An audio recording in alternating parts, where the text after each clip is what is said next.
Good morning and welcome back to Miniature Monday here on Gaming with ADHD, where we are going to continue our look at the miniatures released for Battletech from Catalyst Game Labs. And this time we're going to take a look at the Eridani Light Horse Hunter Lance that was just recently released. Now, for those of you unaware, this is a Barnes & Noble exclusive, at least for the time being. So for about the next year, that's the only place you're going to get it. Is Barnes & Noble in the United States. So there is a little bit of a downside there. But it is still a new set with some reposes and even a brand new mech. So what we're going to do today is we're going to take a look at the original piece of art and the ilClan version of the art. If you want a larger historical perspective of how the art's progressed, I did that in some earlier videos. But in order to not repeat all of that, we're just going to look at the first and the last and then compare how the ilClan art is to the new pose of the model. So with that out of the way, let's make sure that you are subscribed to the channel. I try to put up a few videos each week covering all sorts of tabletop gaming content, and I'd love for you to come along and see what we have to share. In addition, don't forget to like, comment, do all the fun YouTube things. But let's go ahead and get started. Now, the first mech that we've got is the Banshee. Here in the 3025 Technical Readout version. Obviously, it's very angular, but it's still that kind of, it's that classic design. It's been around in Battletech for quite a while. But then we get this version for the ilClan version, and honestly I think this one is an absolute upgrade. It's much more menacing. You've got the lasers and the autocannons in the torso and the arm, the missiles on the shoulder. I mean, this thing just looks like it's gonna wreck your face. So definitely a nice version of the mech. But let's go ahead and kind of zoom in on our miniature here. So obviously it's reposed a bit different, changing up the legs and the positioning of the arms and the torso. I like how they did it. They're doing some minor tooling to allow for different legs or different arms. This one looks like it's still got the same standard weapons loadout, but definitely a new pose, so that you're not just getting the same mech over and over and over on the battlefield. So this is the second appearance of this mech, and honestly, I think it looks great. I think this particular miniature is a little bit more dynamic. He looks like he's moving, advancing forward. Definitely like it. So that is the Banshee. All right, now next up we've got the Cyclops. Now, obviously from this original piece of 3025 art, you can kind of get an idea of where the mech got its name from. It absolutely looks like a big, giant, one-eyed beastie. But also kind of looked a little goofy. Kind of reminds me of the eyeball from that monster in the trash compactor in the original Star Wars. The roundness on the head, combined with a lot of the hard angles and the elongated torso to the back, kind of throws the art off, even though it is definitely one of the older pieces of art in the collection. But then for ilClan, we get this version. Now, the head is a little bit more, we'll call it compact. It still has that giant cyclopean eye look to the head, but it's no longer on the giant neck, sticking up a little bit higher. But this particular art is pretty dynamic, very good looking. You've got the SRM in the chest, the LRMs in the torso, and the autocannon in the opposite torso. Overall, it's a nice. It's ilClan, so generally I'm pretty happy with the art. But let's take a look at how it compares to the miniature. So obviously it's retaining that sort of deep torso. Not quite as large as like the Annihilator, but still pretty big. It's got, you know, this pose actually looks pretty close to the art. So I don't believe this was a repose. It says it's a variant from the original miniature. But regardless, it still looks pretty close to the art and what we got originally. So not a whole lot of difference, but it's a big command mech, and the bigger the mech, the better, in my opinion. Yes, you can swarm me with all of your light mechs, but just from an aesthetic point, I like the larger mechs. So, but regardless, good miniature, and and good art. So that is the Cyclops. All right, next up we have the Thunderbolt. Now, as you can see from the miniature, this is one of the new figures that has been reposed and given jump jet exhaust, and then also lifted off of the base a little bit so that you can get that jumping look to it.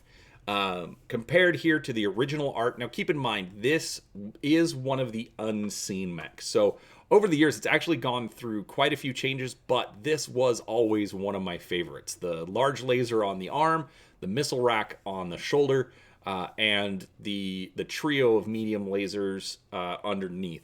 I don't know why, but I absolutely loved this miniature.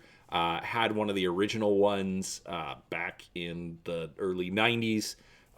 This is just one that's I've always been a fan of. I don't remember its original origins, but because of the licensing issues that caused the unseen, that is where it falls. Now, this is the ilClan version, and honestly, I absolutely love this miniature. I've already painted up one, and really like the look on it.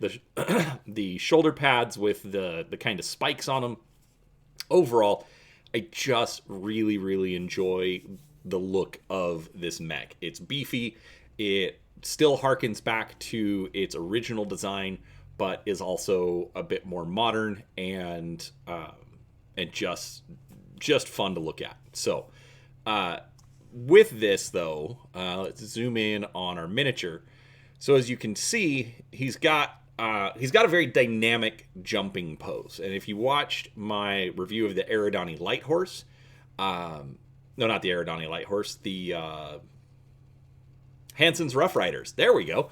If you watch my review of the Hansen's Rough Riders and its jumping Hatchet Man, the Hatchet Man was very static. It didn't really, it didn't have a whole lot of dynamic posing. And I think they absolutely corrected for this particular version, with one caveat. I like the look of the jumping mech, but bear with me for a second and we will switch over to its non-jumping version. All right, so here you see the non-jumping version of the Thunderbolt, and honestly, well, it's not bad. It's very dynamic. The mech is going full tilt, but let's be honest, this is a Thunderbolt. There is no way that it's running like this. So you do get this dynamic pose, which looks good in general, but it definitely throws it off as far as feeling like Battletech. It feels more like a Gundam or Macross mecha, with its kind of sprinter pose for this particular mech. I do like the fact that they did give you the option to either add or remove the jumping exhaust. So, it's just a separate piece. But in this one, while I like the fact that they made the mech more dynamic, I do think that they also kind of lost something in the fact that it's just running a little too much, as it were. So, overall, I like the figure. It captures the art well. Just not the biggest fan of the non-jumping version of this particular mech, even though it's one of my favorites. All right, and now we come to the final mech of this pack, which is the Saggitaire, originally released as part of Technical Readout 3067. This is actually the only piece of historical art that I was able to find on Sarna. I'm not saying that there aren't others that exist, but if it's not on Sarna for Battletech, then it probably doesn't. It probably doesn't exist. It might, but might not. So it's obviously it's a later piece of art. In fact, it was featured on the cover of Tech Readout 3067, and it's a fun design. But in my personal opinion, the design is a little too cartoony. The weapon systems are very large, very bulbous. While I don't have a problem with the design approach, the execution kind of leaves me a little underwhelmed. But when we look at the miniature, I think they did a very, very good job at capturing it. It's obviously in this case it's standing a bit more upright than in the original piece of art. It's posed a little differently. Obviously it's been 20 years since the art originally came out, but it still has the rather oversized looking guns that again kind of give it the cartoon look to it.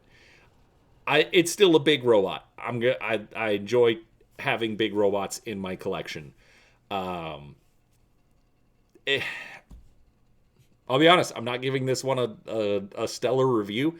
It's not bad.